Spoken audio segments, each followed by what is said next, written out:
আমাদের পরিবারে অনেকে অনেক সময় বড় রোগে আক্রান্ত হন, যেমন cancer, brain tumour, liver cirrhosis ইত্যাদি। এই ধরনের রোগের চিকিৎসার ক্ষেত্রে অনেকে তার পুরো সম্পদ বিক্রি করে ফেলে, নিঃস্ব হয়ে যায়। শরীর দৃষ্টিকোণ থেকে কতটুকু সম্পদ ব্যয় করা উচিত এবং ইসলামের নির্দেশনা কি?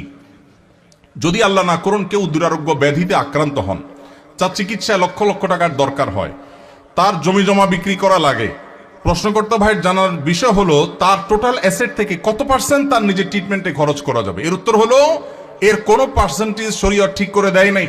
তার ট্রিটমেন্টের জন্য যদি তার টোটাল সম্পদও বিক্রি করা লাগে, সেটা বিক্রি করার অধিকার ইসলাম তাকে পরিপূর্ণভাবে দিয়েছে। মানুষের সম্পদের ক্ষেত্রে শরীয়ত তাকে এতটা স্বাধীনতা দিয়েছে যে তার সম্পদ কি করবে না করবে এক্ষেত্রে কারোর সেখানে কোনো নাক গলাবার অধিকার, সন্তানদের এটা বলার অধিকার নাই যে বাবা তুমি নিজে চিকিৎসা সব খরচ করবো, আমরা কি করব, এটা বলার অধিকার নাই। অনেক কুলাঙ্গার সন্তান আছে, বাবার এরকম সিরিয়াস পর্যায়ে হয়ে গেলে জমি বিক্রি করতে দেয় না, বরং বাধা দেয়। আছে না নাই? মনে রাখবেন, বাপদাদার সম্পদ দিয়ে মানুষ ধনী হয় না, হলেও সেটা সাস্টেইন করে না, টেকসই হয় না। মানুষ নিজস্ব চেষ্টায় আল্লাহর অনুগ্রহে ধনী হয়।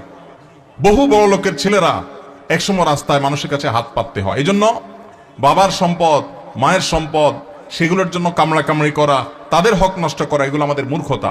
তবে হ্যাঁ, কেউ যদি মনে করেন যে দুরারোগ্য ব্যাধিতে আমি আক্রান্ত হয়েছি, এখানে ট্রিটমেন্ট করে আসলে লাভ হবে না, ডাক্তারদের অ্যাসেসমেন্ট অনুযায়ী মৃত্যুই নিশ্চিত এবং জটিল পরিস্থিতি, তাহলে সেক্ষেত্রে আমার বাচ্চারা তারা অসহায় হয়ে যাওয়ার চাইতে আমি সুন্নত হিসাবে ট্রিটমেন্ট করি, কিন্তু খুব বেশি অ্যাগ্রেসিভলি ট্রিটমেন্টের জন্য খরচ করব না। এটা যদি কেউ সিদ্ধান্ত নেয় তো সেই এখতিয়ারও শরীয়ত ওই ব্যক্তিকে দিয়েছে। অবস্থা বুঝে তিনি ডিসিশন